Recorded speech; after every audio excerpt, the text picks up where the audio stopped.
Greetings, everybody. I'm here today to do a video on basically how I do research. I've gotten a couple of questions asking me to explain the research process, how we go about it, and how you can actually do research, whether it's in a big laboratory setting or whether it's just on your own. So I figured I'd put together a little live video to discuss that. Also, the importance of the research and the importance of putting out valid research. So, how do we actually go about it? First, you just generally pick a topic. How do you pick a topic? Something that you already know a little bit about, or something you're very interested in finding out more about. Before I went back to school to get my PhD for interdisciplinary health science and for exercise physiology, I worked as a paramedic for a lot of years. So I have a lot of experience seeing the things as a paramedic that I thought were just basically dumb, things that just weren't working. And it's not like they're secret. Everyone knows these exist and everyone has methodologies that they use to do better than the book version and the proper version. But even though we know that those versions don't work, they're in the book because they're the last researched method that has shown evidence. So for me, I work a lot in research methodology, CPR, body composition studies, and some other things that with some of the bodybuilders and things of that nature. I'm also a certified strength and conditioning coach, so I tend to also migrate into that field a lot. So pick a topic, pick something you know about, pick something you're passionate about, and then research it because and by research it I mean look up the research that's already been done. Go to somewhere reputable. There's Google Scholar. There's a big difference if you're searching things on Google versus Google Scholar. Google Scholar tends to look through real researched peer reviews, and they leave a lot of those .com, those advertisement websites out. Why do we do this? Quite simply, you don't need to do work that's already been done. I mean, if I want to research something like, does caffeine help you as a pre workout? Of course it does. We all know this. It's something that's been researched to death. So there's no sense researching something where I can just go cite somebody else that's already done it. What you want to do is advance the research. Perhaps you're interested in a supplement that's less known, especially in this field, or a newer discovered one. Does it work? Does it help with blood pressure? And it turns out like we don't really know. That's a good place where you can do the citations for the background research up to that point, where you can create your own hypothesis and then build your own research to move ahead and have something publishable that's going to be new in the field and something that's going to help advance for the future so that the next people can go ahead and move along even further. How do we design this?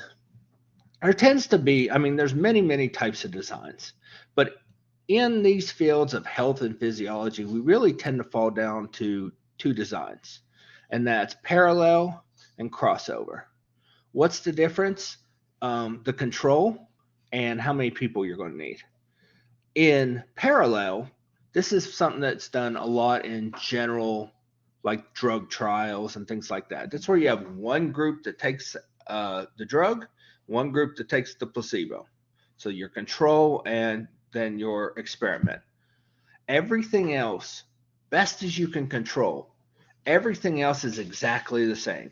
And the reason we do this is the less things that you alter, then the less things there are to for somebody else to go back later and say, you didn't really find it because it was probably this effect over here and you just didn't control for it.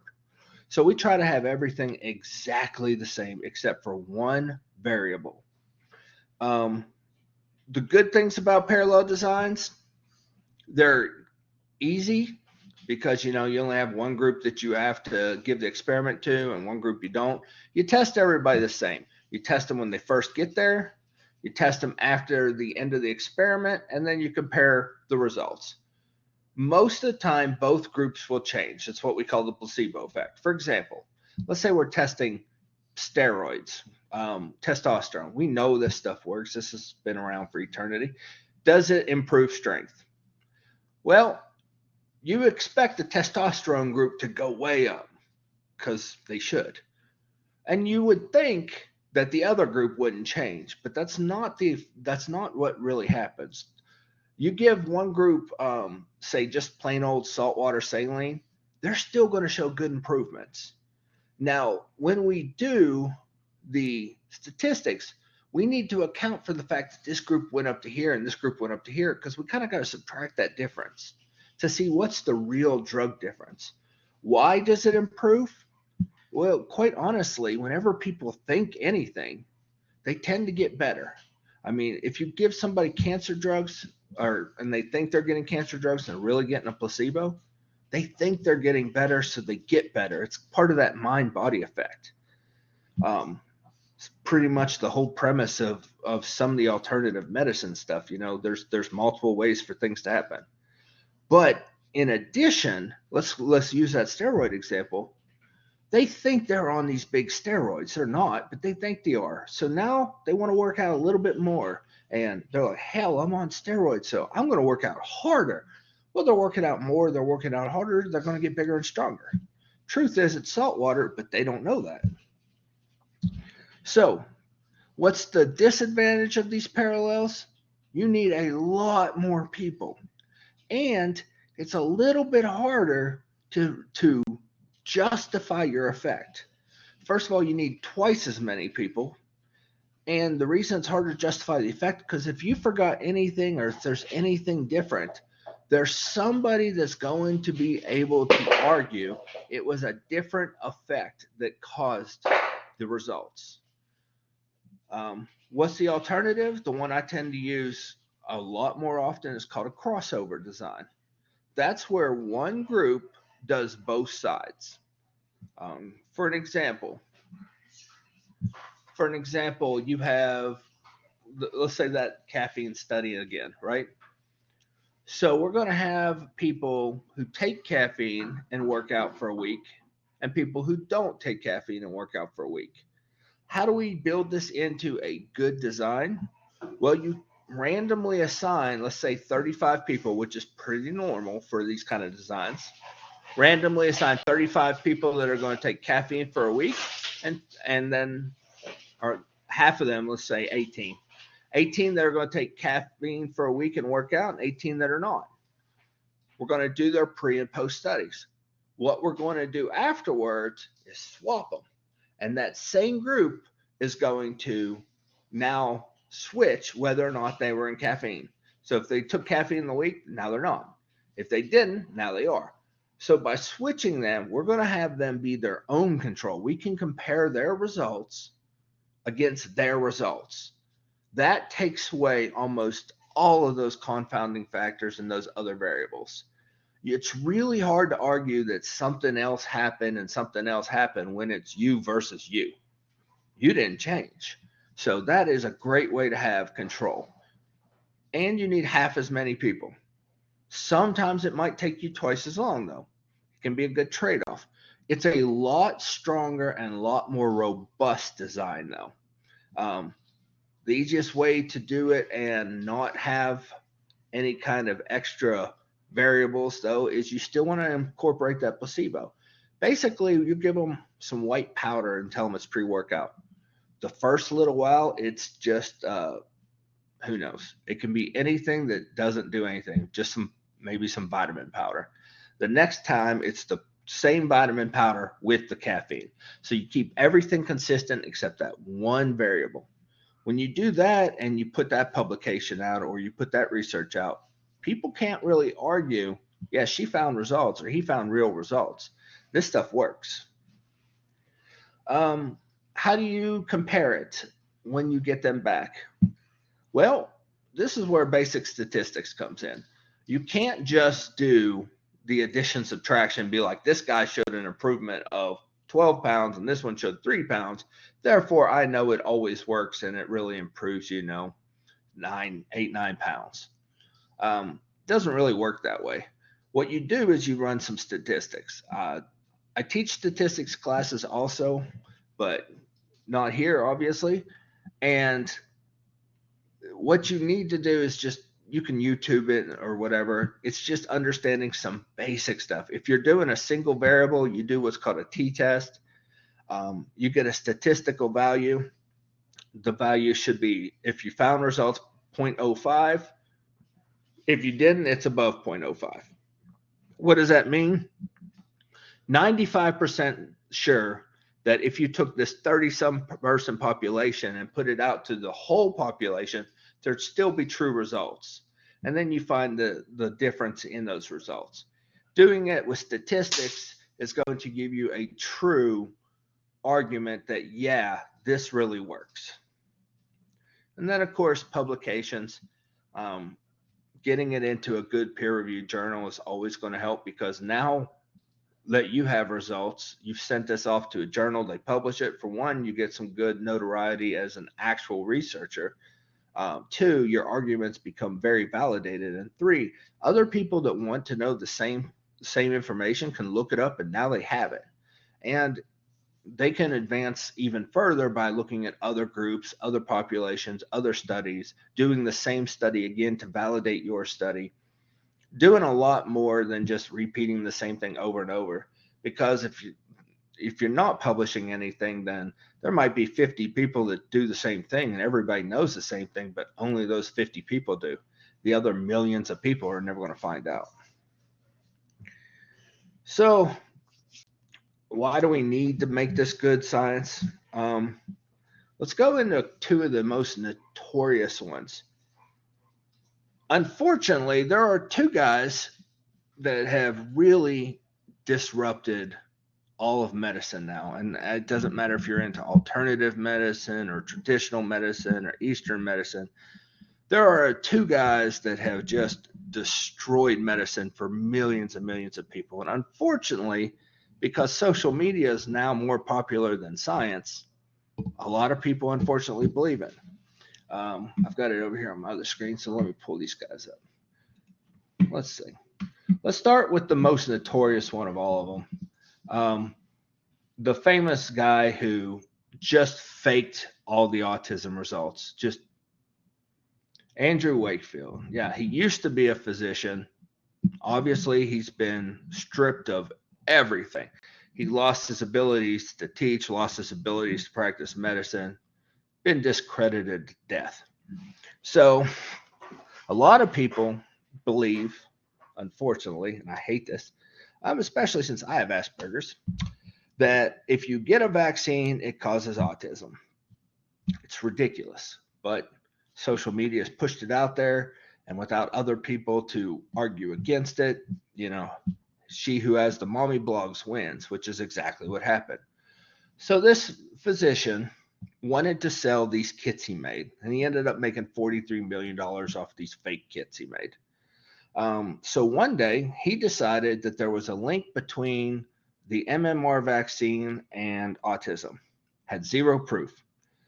What he did do is he made a scientific research project and he published it to prove that there was this link.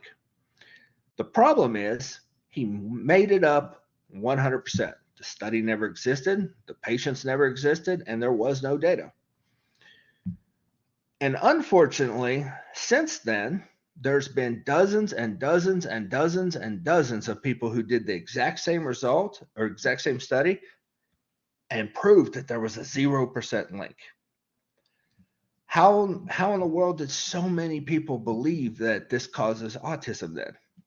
Well, he had a very famous client that he was selling these kits to, and it was the Playmate, Jenny McCarthy, who just happened to be very popular with millions of people on this mommy blog that she had started. She pushed this out there because one guy completely fictitiously made up science and even had to recant and said, yeah, I just lied. It's fine. I just made it up. I lost my medical license and everything else, but I said, screw it. I made a lot of money, so I don't care. And now he's a big advocate and a Playmate. Why people listen to Playmates, I have no idea, but I'm well aware that like Kardashians and people are more famous than most scientists now. But because a playmate pushed this out to her millions of mommy blog followers, even though the entire science world has shown that it's a complete lie, to this day, people say, yeah, vaccines cause autism. No, genetics cause autism. I didn't get autism because I took a shot. I got it because it's on my father's side of the family. Let's see. What's the other one that unfortunately has been so destructive to so many people? And that is Alzheimer's. So I can't remember the year. I'd love to find it. The biggest one was 2006. There was a guy who was looking into Alzheimer's, and he was considered to be a prolific researcher because he found the link in your brain for Alzheimer's. And because he found this link, we knew this to be true, and this is where all of our research has gone towards curing this problem. And what he found was there was this protein in your brain that degraded, and this caused Alzheimer's. Awesome. This is a great finding. We know what the cause is. Now we can fix it. So from 2006 till I think it was last July 2022, we have spent all of our time and money and effort working on this Alzheimer's problem. And that's one that, I'm very, I don't want to say involved in, but very adamant about is this kind of research, because dementia, Alzheimer's, and Parkinson's are kind of a big hot button one with me. So they know that this is the cause, and they work on this, and we're looking from 2000 and what did I just say? It's 2022 to 2006. So what are we looking at there? 16 years? Yeah. 16 years we spent on this Alzheimer's disease. The problem, he faked the results. He took a blot test, basically, where it shows all these different lines, and he copy pasted it down to where it shouldn't be, and he used a copy machine to copy over it, and he faked it. So we spent 16 years working on Alzheimer's disease with no chance of curing it because it was the wrong thing. After we found this out, it took about 6 months to find the true cause of Alzheimer's, because we scrapped it and we started looking. Turned out it's actually a type of diabetes, and we're now going to reclassify Alzheimer's as diabetes type 3. Now that we know it's type 3 diabetes, turns out, hey, we can also fix it. We can literally eradicate Alzheimer's. It's said that if he would have put the true results out when it was supposed to be, we would have eradicated Alzheimer's in like 18 months. But because of that, we spent 16 years of people suffering from Alzheimer's that they don't have to. Now it's suspected that Alzheimer's can be cured in a couple of months. One of the ways we've already figured out is if you put somebody on a pure ketogenic diet, their Alzheimer's goes away. It's quite simply their brain is oversaturated with sugars, the same way your body can get oversaturated with sugars. Your brain lives in a solution of about 2,000 sugar, 2,000 sugar level. It's so sugary that one of the ways when I was a paramedic, I would test people for brain injuries is when they had blood in their ears, I would get a glucometer. If I put it in your ear and it gave me a glucose number, any number that was even slightly normal, then it was just regular blood from their ears. If it came back and it said high, like it was so high we can't even read it, that tells me it's cerebral spinal fluid from your brain. So apparently having that much sugar causes the receptors in your brain to degrade, and they stop making the connections that are needed to be kind of in the present, and then they start just kind of using memories to fill in, and that's the whole basis of Alzheimer's. Had we known this 16 years ago, you wouldn't be hearing about Alzheimer's. So this is an important reason why it's needed to do good research, it's needed to do truthful research, and it's needed to put that research out there so that the general public knows it. The other thing you have to be careful is, where are you getting your information from? Unfortunately, like I said, I hear so much crap. Instagram is full of immense amount of just garbage. The news is even notorious for taking a headline from a scientific journal and putting it out there like it's this big prolific, we cured cancer, when the researcher said something like, we found a small link in this one type of cancer to this one type of thing. So how do you be an informed human, an informed, educated person? When you find these grand results or this miracle cure or even something you're suspect of, my advice is go somewhere reputable. The easiest one for everybody to access is Google Scholar. PubMed is a great one too if you can get there. Go there, type in this research. When you get it, read it. Even if you don't read the whole thing, at least read that little paragraph that's the abstract. It's usually good enough to give you the information you're looking for.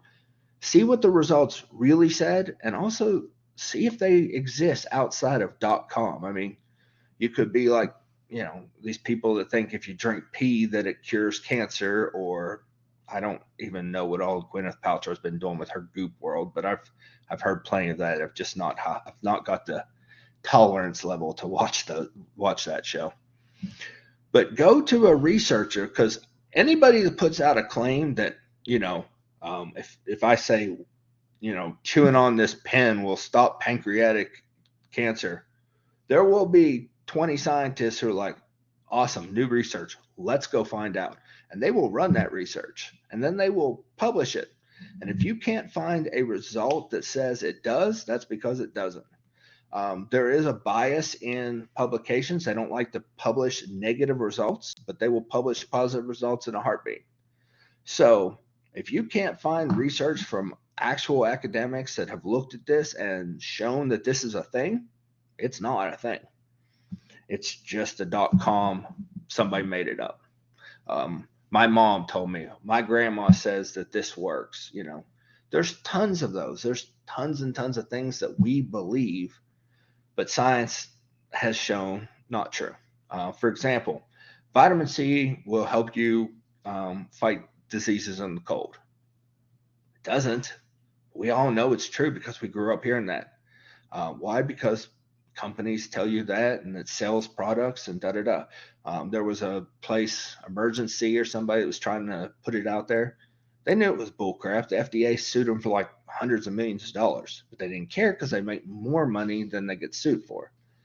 What does vitamin C do? I know exactly what it does. It helps the ATP PCR process, helps in that ATP synthesis process, and it helps in your mitochondria to build more ATP faster, which helps to have a higher energy level. Does it have anything to do with white blood cell count?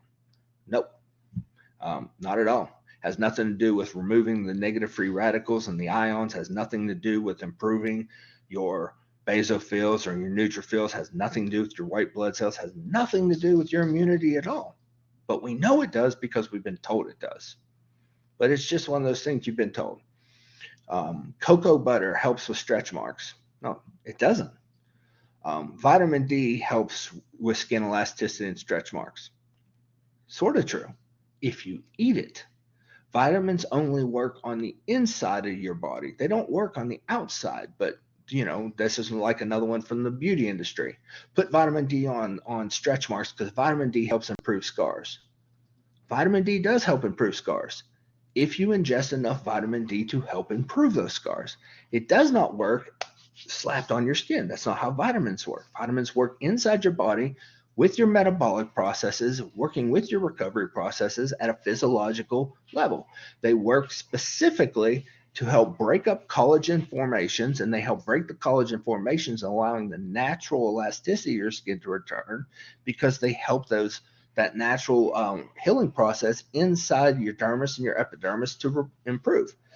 Now, if I put it on top of the scar, does it work? No, it doesn't do anything. But we know it works because my mama told me it works, and she put it on her scars, and they stopped and they got better. No, they didn't. They may have improved because time went by and they lessened or whatever, but unless she actually started doing something to improve her self-health by taking vitamins and stuff also, that might have helped. But it doesn't work that way. But there's just tons and tons of things like that we know work because we were told, or Instagram tells, and social media has just become an abomination of bad information. We've got everything from autism now, from vaccines. Um, I don't know what to say about that. I've already said I have Asperger's. I take every vaccine. So at this point, I should be like Super Saiyan level autism. I should be like upgraded autism. Um, we have the Earth is flat. That's a great one. I don't get that one. My favorite thing is if you looked at their website initially, they said it's a flat Earth society. We have members all around the world. I mean, the irony in that statement alone is just beautiful. But when you're getting science and you're not sure about it, or even if you're pretty sure about it, you should look it up for yourself. Is it true? Then, if you're going to go out, as many of you are, and become practitioners, this will help you to give real information, real research, and good information to the public. And not just on, big pharma style chemicals, but on things that are not regulated at all that, you know, may need to be, such as over the counter supplements, um, just anything, just general vitamins, general nutrition. Become an educated person so that when you're giving these information, they're they're valid. I mean, and it's very possible if you're one of the people that are into like many of the supplements that even if there's something that you're thinking is true and it's not, maybe it's not, but maybe there is another one that is true. You just need to look it up. I can't think of an example off the top of my head. I remember that there was a lot of stuff where people trying to say like it was good for your heart and good for your blood pressure. I can't remember which supplement, but it was just everybody knows to take this one. Might have been one of the nitric oxides or something, but it turned out it was complete horse crap. However, they did find like the blood cherry juice stuff really does work, and it really did improve your blood pressure, and really did improve your cardiac function. So while social media was pushing this one, if they would have actually just checked the research, there was a real answer. It was just over here. So there's plenty of things that do actually work. You just need to make sure you're actually looking up what does work.